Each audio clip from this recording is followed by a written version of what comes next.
بسم الله الرحمن الرحيم. السلام عليكم ورحمة الله. اليوم إن شاء الله راح نصلح اسبريسو بالبريق الإيطالي، وهي الطريقة التقليدية المستخدمة في إيطاليا لتصليح الاسبريسو. طريقة سهلة. عندنا البريق الإيطالي، هذا هو. يوجد طبعا أشكال متعددة فيه، يعني مو لازم نفس الشكل هذا، بس إنه نفس الوظيفة. طبعا أول شيء راح نشرح لكم طريقة عمله وكم قطعة يتكون من هذا القبيل. بريق يجي كذا شكله أول حاجة، طبعا كذا شكله من داخل، يكون في عصا من هنا وينفتح كذا من هنا. يكون عندنا هنا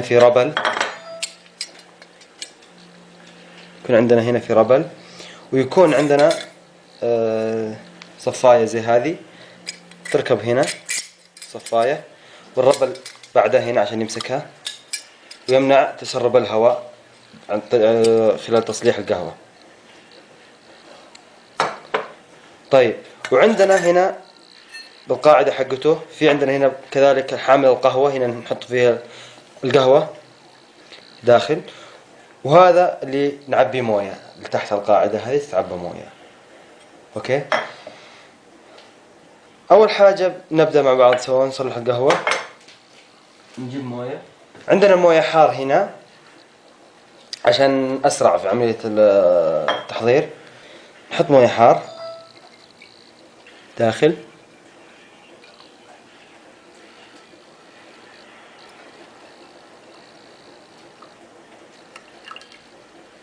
تقريبا كذا كويس. تحت خلينا نشوف مستوى الموية تحت عشان تسمح بتنسيم الهواء، لا سمح الله لو صار في مشكلة ما ينفجر علينا. بعد كذا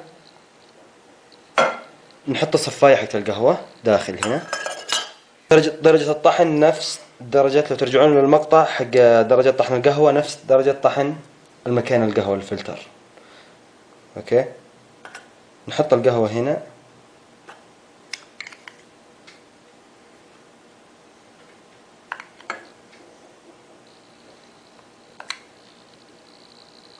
تقريبا كافي كذا.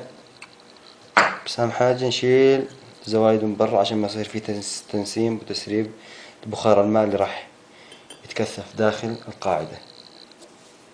ونضغطه لو بملعقة او باي حاجة، يعني يكون سطحه يعني املس. مو لازم يعني نفس حق القهوة الكبس يعني، لا، بس اهم حاجة يكون السطح املس عندنا. طيب، ونحط الماكينة. لاحظوا ان الربلة تكون ماسكة هنا عشان تمنع تسريب بخار الماء. ونسكره.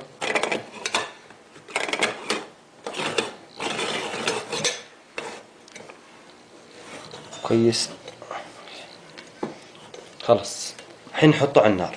طبعا الحين راح تبدأ تطلع معنا القهوة من هنا، وراح اسرع التصوير شوي وانتم راح تشوفون الحين معنا. طبعا النار هادئة مو عالية، لازم تكون هادية النار. بدأت القهوة، شوفوا تنزل معنا واضح. نترك البريق شوي لين يخلص المويه اللي عندنا في البريق وتكون عندنا قهوة الاسبريسو.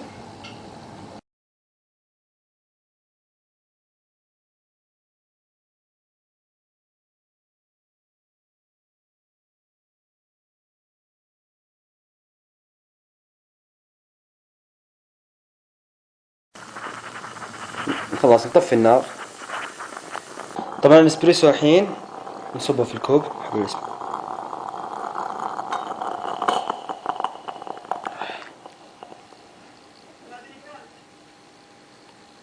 طبعا هي قريب، يعني مو اسبريسو ولا قهوة امريكية، ما ادري كيف، ما بين وبين يعني، بس تعتبر يعني قهوة امريكية ثقيلة او اسبريسو خفيف.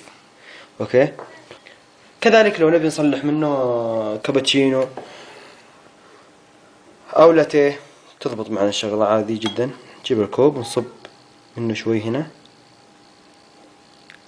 اوكي، ونجيب حليب حار تصلحينه في الماكينة برغوته ونصبه. خلاص.